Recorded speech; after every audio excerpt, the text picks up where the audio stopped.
Item ಯಾವುದೇ ಇರಲಿ try ಮಾಡಿ ಆಚಿ ಚಿಕನ್ ಮಸಾಲಾ. ಜನರಿಗೆ ಸುಳ್ಳು ಹೇಳ್ತಾ ಇದೆಯಾ ಕೇಂದ್ರ ಮತ್ತು ರಾಜ್ಯ ಸರ್ಕಾರ? ಯಾಕಂದ್ರೆ ನಗರದಲ್ಲಿ ಇನ್ನೂ ಕೂಡ ಬಗೆಹರಿದಿಲ್ವಾ ಆಟೋ ಎಲ್ಪಿಜಿಯ ಸಮಸ್ಯೆ?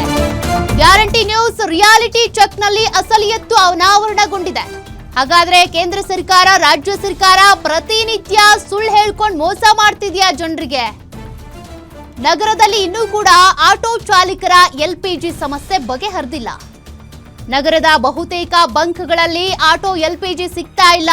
ಕೆಲವು ಬಂಕ್ಗಳಲ್ಲಿ ಮಾತ್ರ ಆಟೋ ಎಲ್ಪಿಜಿ ಸಿಗ್ತಾ ಇದೆ. ಕೆಲ ಬಂಕ್ಗಳಲ್ಲಿ ಇನ್ನೂ ಕೂಡ ನೋ ಸ್ಟಾಕ್ ಅನ್ನುವಂತ ಬೋರ್ಡ್ಗಳು ಕಂಡು ಬರ್ತಾ ಇವೆ. ಎಲ್ಪಿಜಿ ಬಂದ್ರೆ ಗ್ಯಾಸ್ ಕೊಡ್ತೀವಿ ಅಂತ ಬಂಕ್ ಮಾಲೀಕರು ಹೇಳ್ತಿದ್ದಾರೆ. ಹಾಗಾದ್ರೆ ರಾಜ್ಯ ಸರ್ಕಾರ ಕೇಂದ್ರ ಸರ್ಕಾರ ಸುಳ್ಳು ಹೇಳ್ತಾ ಇದೆಯಾ ಸಮಸ್ಯೆ ಬಗೆಹರಿದಿದೆ ಅಂತ? ಹಡಗು ಬಂತು ಅಂತಾರೆ, ಟ್ಯಾಂಕರ್ ಬಂತು ಅಂತಾರೆ, ಎಲ್ಪಿಜಿ ಬಂದಿದೆ ಅಂತಾರೆ. ಬಟ್ ಆಟೋ ಚಾಲಕರಿಗೆ ಯಾಕೆ ಎಲ್ಪಿಜಿ ಸಿಗ್ತಾ ಇಲ್ಲ? ಬಂಕ್ ಮಾಲೀಕರು ಯಾಕೆ ನೋ ಸ್ಟಾಕ್ ಬೋರ್ಡ್ ಅನ್ನ ಹಾಕೊಂಡಿದ್ದಾರೆ? ಎಲ್ಪಿಜಿ ಇಲ್ಲದೆ ಇರೋದಕ್ಕೆ ತಾನೇ ನೋ ಸ್ಟಾಕ್ ಬೋರ್ಡ್ಗಳು ಕಂಡು ಬರ್ತಾ ಇರೋದು. ದೇಶದಲ್ಲಿ ಆಟೋ ಎಲ್ಪಿಜಿ ಜೊತೆಗೆ ಸಿಎನ್ಜಿನೂ ಕೂಡ ಸಿಗ್ತಿಲ್ವಾ? ಕೇಂದ್ರ ಸರ್ಕಾರ ಒಡೆತನದಲ್ಲಿರುವಂತಹ ಕಂಪನಿಗಳಿಗೆ ಸಿಎನ್ಜಿ ಸಿಗ್ತಾ ಇಲ್ಲ. ಯುದ್ಧ ಆರಂಭ ಆದಾಗಿನಿಂದ ಸಿಎನ್ಜಿ ಪೂರೈಸ್ತಾ ಇರುವಂತ ಗೇಲ್ ಕೇವಲ ವಾಹನ ಅಷ್ಟೇ ಅಲ್ಲ, ಮನೆಗಳಿಗೂ ಕೂಡ ಗೇಲ್ನಿಂದಾನೇ ಗ್ಯಾಸ್ ಪೂರೈಕೆ ಆಗ್ತಾ ಇದೆ. ಹಾಗಾದ್ರೆ ರಾಜ್ಯ ಸರ್ಕಾರ ಆಗ್ಲಿ ಕೇಂದ್ರ ಸರ್ಕಾರ ಆಗ್ಲಿ ಜನರ ಸಮಸ್ಯೆಗೆ ಪರಿಹಾರ ಕೊಡುವಂತ ಚಿಂತನೆ ಮಾಡ್ತಿಲ್ವಾ? ಇದೀಗ ನಗರದಲ್ಲಿರುವಂತ ಬಹುತೇಕ ಗೇಲ್ ಕಂಪನಿ ಸಿಎನ್ಜಿ ಪೂರೈಕೆ ಬಂದ್ ಎನ್ನಲಾಗ್ತಾ ಇದೆ. ಆಟೋ ಎಲ್ಪಿಜಿ ಬಿಟ್ರೆ ಸಿಎನ್ಜಿಯಿಂದ ಓಡಿಸ್ತಾ ಇದ್ದಂತ ಚಾಲಕರು ಅತ್ತ ಆಟೋ ಎಲ್ಪಿಜಿನೂ ಸಿಗ್ತಾ ಇಲ್ಲ, ಇತ್ತ ಸಿಎನ್ಜಿನೂ ಸಿಗ್ತಾ ಇಲ್ಲ, ಪರದಾಡ್ತಾ ಇದ್ದಾರೆ ಜೀವನ ಮಾಡೋದಕ್ಕೆ. ಗೇಲ್ ಕಂಪನಿಯ ಬಂಕ್ ಮುಂದೆ ನೋ ಸ್ಟಾಕ್ ಬೋರ್ಡ್ ಇದೆ. ಆತಂಕ ಮತ್ತೆ ಹೆಚ್ಚಾಗ್ತಾ ಇದೆ. ಸಮಸ್ಯೆ ಇಲ್ಲ ಅಂತ ವಾಸ್ತವಾಂಶ ಮುಚ್ಚಿಡ್ತಾ ಹಾಗಾದ್ರೆ ಸರ್ಕಾರ? ಯುದ್ಧ ಆರಂಭ ಆಗ್ತಾ ಇದ್ದಂತೆ 4 ರೂಪಾಯಿ ಏರಿಸಿರುವಂತ ಗೇಲ್ ಕಂಪನಿ. ಇದಕ್ಕೆ ಸಂಬಂಧಪಟ್ಟಂತೆ ನಮ್ಮ ಮೆಟ್ರೋ ಬ್ಯೂರೋ ಹೆಡ್ ಉಲ್ಲಾಸ್ ಪ್ರತ್ಯಕ್ಷ ವರದಿ ಕೊಟ್ಟಿದ್ದಾರೆ, ನೋಡೋಣ. ಮಧ್ಯಪ್ರಾಚ್ಯದಲ್ಲಿ ನಡೀತಾ ಇರುವಂತಹ ಯುದ್ಧ 75 ದಿನ ಕಳೆದಿದೆ.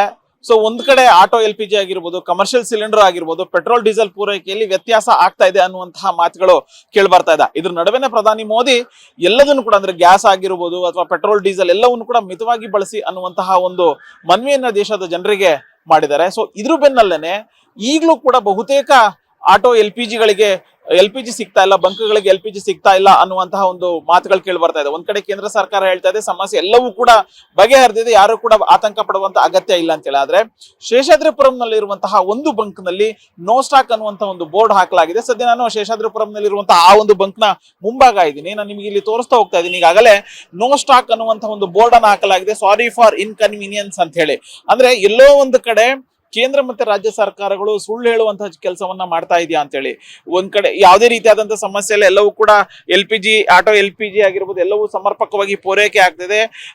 ಸುಮ್ನೆ ವಿನಾಕಾರಣ ಆಟೋ ಚಾಲಕರು ಅಭಾವವನ್ನು ಸೃಷ್ಟಿ ಮಾಡ್ತಿದ್ದಾರೆ, ಸುಮ್ನೆ ತಮ್ಮ ಮನಸ್ಸಿಗೆ ಬಂದಂತೆ ಹೇಳಿಕೆಗಳನ್ನ ಕೊಡ್ತಿದ್ದಾರೆ ಅನ್ನುವಂತಹ ಒಂದು ಆರೋಪವನ್ನ ರಾಜ್ಯ ಸರ್ಕಾರ ಮಾಡಿತ್ತು. ಆದ್ರೆ ವಾಸ್ತವದಲ್ಲಿ ಈಗಲೂ ಕೂಡ ಎಂದಿನಂತೆ ಆಟೋ ಎಲ್ಪಿಜಿ ಸಿಗ್ತಾ ಇಲ್ಲ ಅನ್ನುವಂಥದ್ದು ಸ್ಪಷ್ಟವಾಗಿ ಗೊತ್ತಾಗ್ತಿದೆ. ಒಂದ್ ಕಡೆ ರೇಟ್ ಹೆಚ್ಚಿಗೆ ಆಗ್ತಾ ಇದೆ, ಯುದ್ಧದಿಂದಾಗಿ ಸಾಗಾಟ ವೆಚ್ಚ ಹೆಚ್ಚಾಗ್ತಿದೆ. ಸೊ ಹೀಗಾಗಿ ರೇಟ್ ಕೂಡ ಹೆಚ್ಚಳ ಆಗಿತ್ತು. ಇದಕ್ಕೆ ಒಂದಷ್ಟು ಆಟೋ ಚಾಲಕರು ಅಸಮಾಧಾನವನ್ನ ವ್ಯಕ್ತಪಡಿಸಿದ್ರು. ಆದ್ರೆ ಜೀವನ ನಡಿಬೇಕಲ್ಲ ಅನ್ನುವಂತ ಒಂದು ಕಾರಣಕ್ಕೆ ರೇಟ್ ಎಷ್ಟಾದ್ರೂ ಕೂಡ ಅನಿವಾರ್ಯವಾಗಿ ಎಲ್ಪಿಜಿಯನ್ನು ಹಾಕ್ಸ್ಕೊಳ್ಳುವಂತ ಕೆಲಸ ಆಗ್ತಾ ಇತ್ತು. ಆದ್ರೆ ಎಷ್ಟು ರೇಟ್ ಕೊಡ್ತೀವಿ ಅಂತಂದ್ರೂ ಕೂಡ ಬಹುತೇಕ ಬಂಕ್ಗಳಲ್ಲಿ ಎಲ್ಪಿಜಿ ಸಿಗ್ತಾ ಇಲ್ಲ ಅನ್ನುವಂಥದ್ದು ಸ್ಪಷ್ಟವಾಗಿ ಗೊತ್ತಾಗ್ತಾ ಇದೆ. ಇಲ್ಲಿ ಬಂಕ್ ನ ಮಾಲೀಕರನ್ನ ಮಾತನಾಡಿಸಿದ ಸಂದರ್ಭದಲ್ಲಿ ಕಳೆದ ಹಲವು ದಿನಗಳಿಂದ ಬರ್ತಾ ಇಲ್ಲ, ನಮ್ಗೆ ಎಲ್ಪಿಜಿ ಸಮರ್ಪಕವಾಗಿ ಪೂರೈಕೆ ಆಗ್ತಾ ಇಲ್ಲ. ಸೊ ಹೀಗಾಗಿನೇ ನಾವು ನೋ ಸ್ಟಾಕ್ ಅನ್ನುವಂತ ಒಂದು ಬೋರ್ಡ್ ಅನ್ನ ಹಾಕಿದೀವಿ.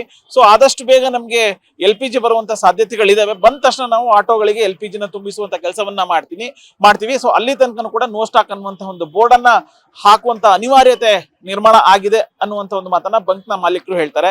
ಸೊ ಈಗಲಾದ್ರೂ ಸಂಬಂಧಪಟ್ಟಂತ ಅಧಿಕಾರಿಗಳು ವಾಸ್ತವ ಏನಿದೆ ಅದನ್ನ ತಿಳಿಬೇಕಾಗತ್ತೆ. ಯಾಕೆಂತಂದ್ರೆ ಬೆಂಗಳೂರು ಅಂತ ಬಂದಾಗ ಲಕ್ಷಾಂತರ ಸಂಖ್ಯೆಯಲ್ಲಿ ಆಟೋಗಳಿದಾವೆ. ಸೊ ಆಟೋಗಳಿಗೆ ಒಂದು ಸಿಎನ್ಜಿ ಇರುವುದು ಮತ್ತೆ ಆಟೋ ಎಲ್ಪಿಜಿಯನ್ನ ಬಳಸೆ ಓಡಾಟವನ್ನ ಮಾಡಬೇಕಾಗತ್ತೆ. ಸೊ ಈಗಿರುವಂತಹ ಸಮಸ್ಯೆಗಳು ಏನಾಗ್ತಿದೆ ಅದನ್ನ ಆದಷ್ಟು ಬೇಗ ಬಗೆಹರಿಸಬೇಕು ಅನ್ನುವಂತ ಒಂದು ಮನವಿಯನ್ನ ಆಟೋ ಚಾಲಕರು ಮಾಡ್ತಿದ್ದಾರೆ. ಕ್ಯಾಮರಾ ಪರ್ಸನ್ ರವೀಂದ್ರ ಜೊತೆ ಉಲ್ಲಾಸ ಸ್ಕಿರ್ವಸಿ, ಗ್ಯಾರಂಟಿ ನ್ಯೂಸ್, ಬೆಂಗಳೂರು.